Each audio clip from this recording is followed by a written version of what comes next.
In a nation born from dreams, ideals, and the pursuit of liberty, there exists a chapter in the darkest corners of American history so controversial, so shocking, that it continues to reverberate through our society even today. This is the untold story of a nation torn apart by love, hate, and the anti-miscegenation laws that were implemented in the states which once sought to control the very essence of our human existence. I didn't realize how bad it was until we got married.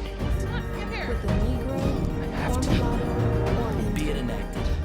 There's actually one simple issue, and the issue is, may a state proscribe a marriage between two adult consenting individuals because of their race? This is a tale of resilience, defiance, and the unbreakable spirit of those who dared to love against all odds. But it is also a stark reminder that the echoes of the past continue to resonate through our present. The question we must ask ourselves: how far have we truly come? Chapter 1.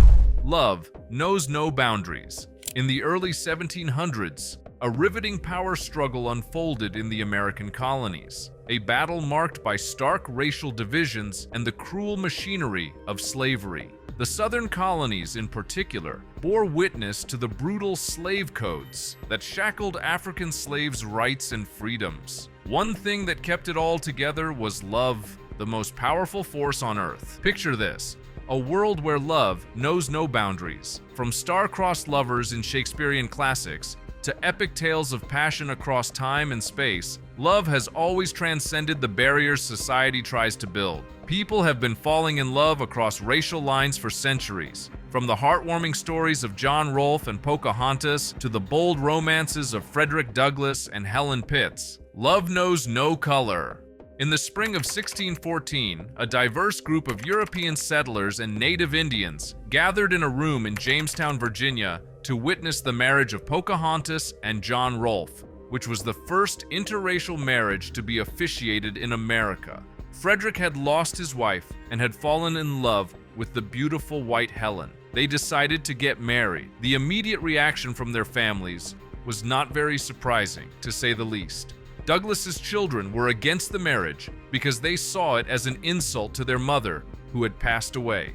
Pitts's family also did not accept her decision as a white woman to marry a black man.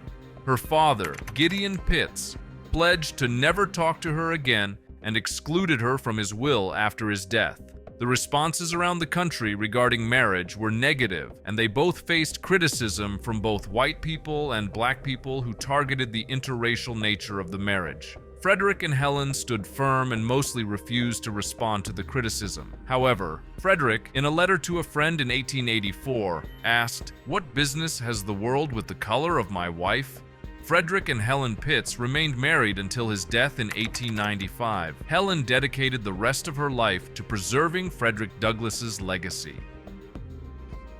Chapter 2. The history of these laws and why were they implemented. Seeing the increased number of interracial relationships, the ruling parties feared that their control may get weak. So in the 1600s, as America was born, so was a monster. The first anti-miscegenation law in the United States was passed in Virginia, which lit the fire by becoming the first colony to ban interracial marriage in 1662, and in 1664, Maryland followed. Several laws prohibited interracial marriages in the United States.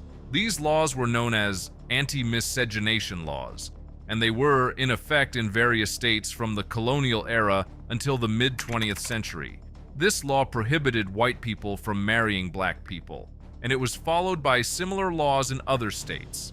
By the early 19th century, anti-miscegenation laws were in effect in all of the southern states. Some western states, such as Arizona and California, and a few Midwestern states, like Indiana and Illinois, also implemented these laws. States on the border between the North and the South, such as Kentucky, also were the culprits in this war against humanity. In 1705, Virginia legislature was enacted, which was the passage of the Ann Act, concerning servants and slaves.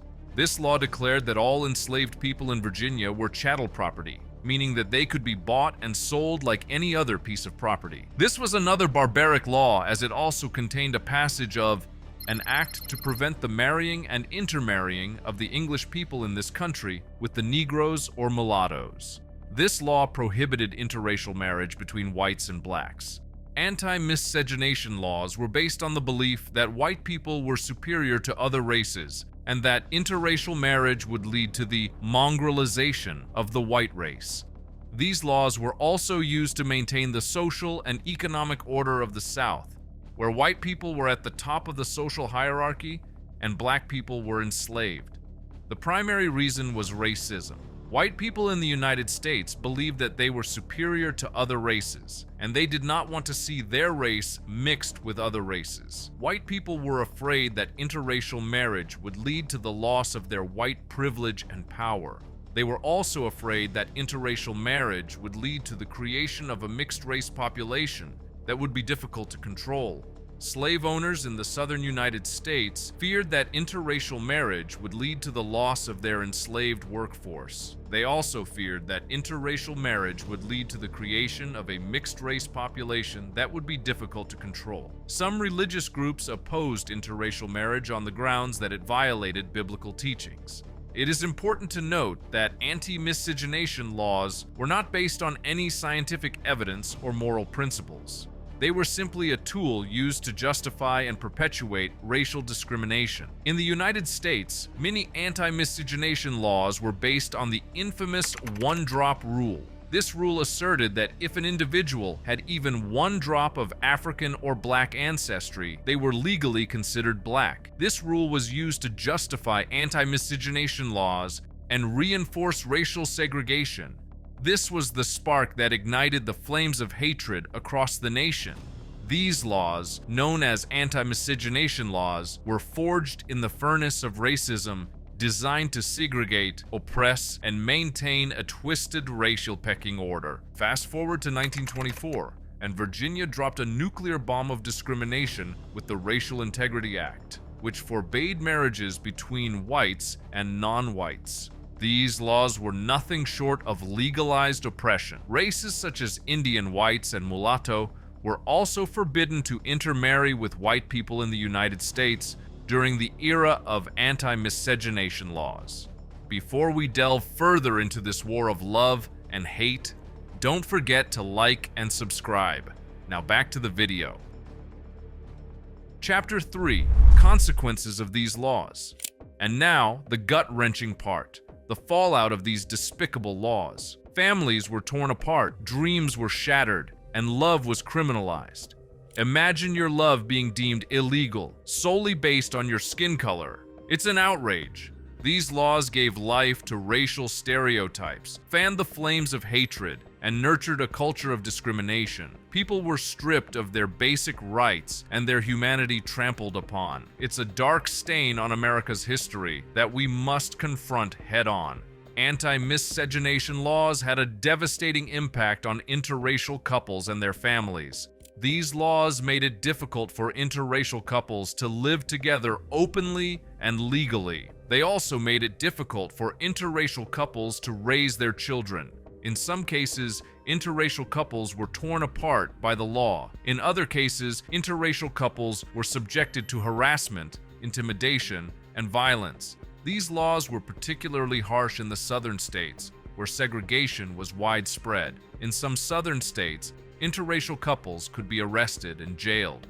In other cases, they could be lynched or otherwise harmed. These barbarians would take away the children born from these interracial marriages and force them into slavery, according to the Virginia legislature. The children were not allowed to learn to read or write, keeping them in slavery.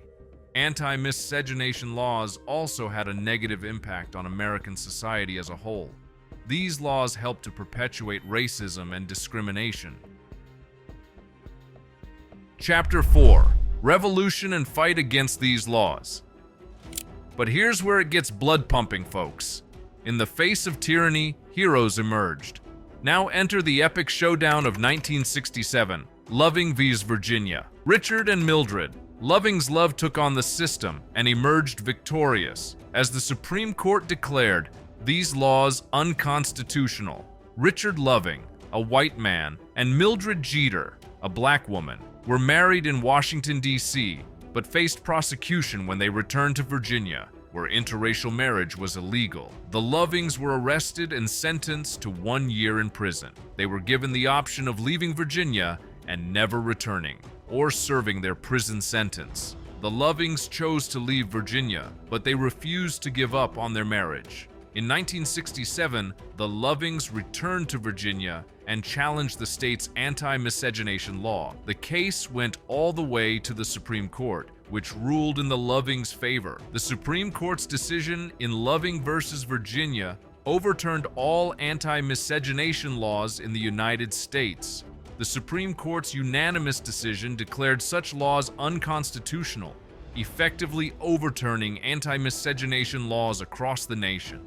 The civil rights movement roared like a lion, tearing down the walls of prejudice and ushering in a new era of hope and love. It was a victory for the ages. As we conclude this powerful journey, remember that history is a mirror reflecting our capacity for change. The story of anti-miscegenation laws in the USA challenges us to embrace love over prejudice and justice over discrimination. Let the courage of those who fought against hate be your inspiration. As we close this chapter, let us together work towards a world where love triumphs and equality reigns.